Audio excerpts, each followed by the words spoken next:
Hi, it's Steve. Today we'd like to show you how to change the inlet water valve on your washer, and it's a really easy job. All we're going to need is a 1/4" nut driver, a flat blade screwdriver, a pair of slip joint pliers, and on some models you may require a number 20 Torx driver. Let me show you how we do it. Now before we begin this repair, the first thing we'll need to do is to disconnect the power. We'll also need to pull the washer far enough forward that we can access the fill hoses at the back. We'll want to turn the water supply off and then remove both fill hoses. Then next, depending on the model, if your model has the Torx screws across the top of the console, you'll need to remove those with your number 20 Torx driver.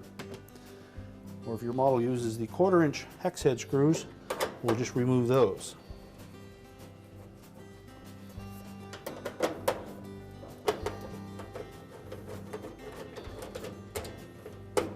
With the screws removed, we're going to tilt that control panel forward, and we're going to slide it a bit to the right, and that will disengage these plastic tabs across the bottom.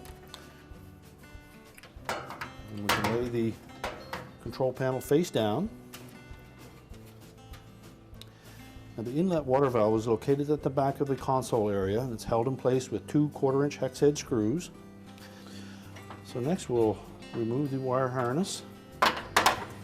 Just reach in and disengage that locking tab, pull the harness connector off of the end. And we'll remove the 2 1/4" hex head screws that secure the valve to the mounting plate.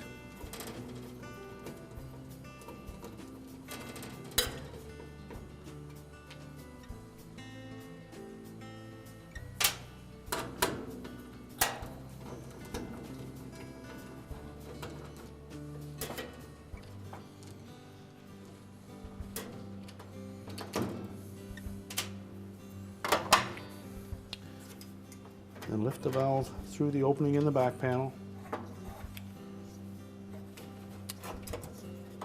We'll locate that clamp on the outlet tube, and using our pliers, we're just going to reach in there, squeeze that clamp together, and slide it down the tube till it's off of the outlet of the valve.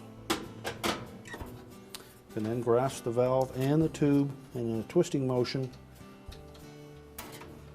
just pull that valve off of the tube.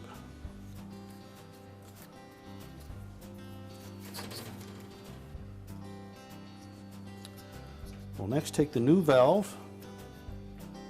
We'll fit the outlet into that hose first,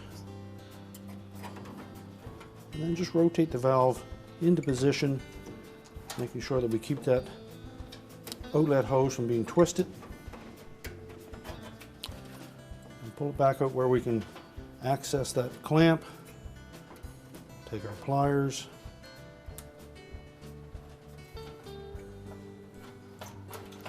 and slide the clamp up onto the valve.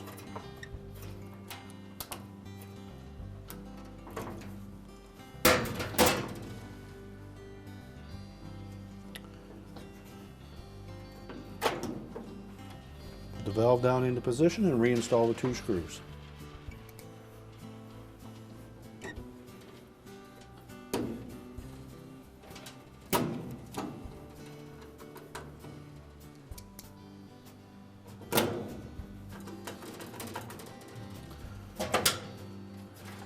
Then we'll reconnect the wire harness and make sure that locking tab engages. We'll next reposition the control panel, lining up those 3 slots on the bottom. Slide it completely to the left.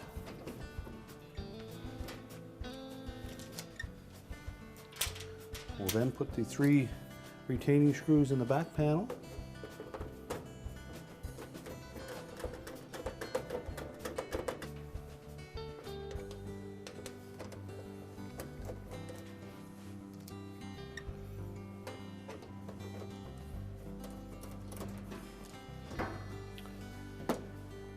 We're now ready to reconnect the inlet fill hoses, turn on the water supply and check for leaks. We'll reconnect the power, and our repair is complete.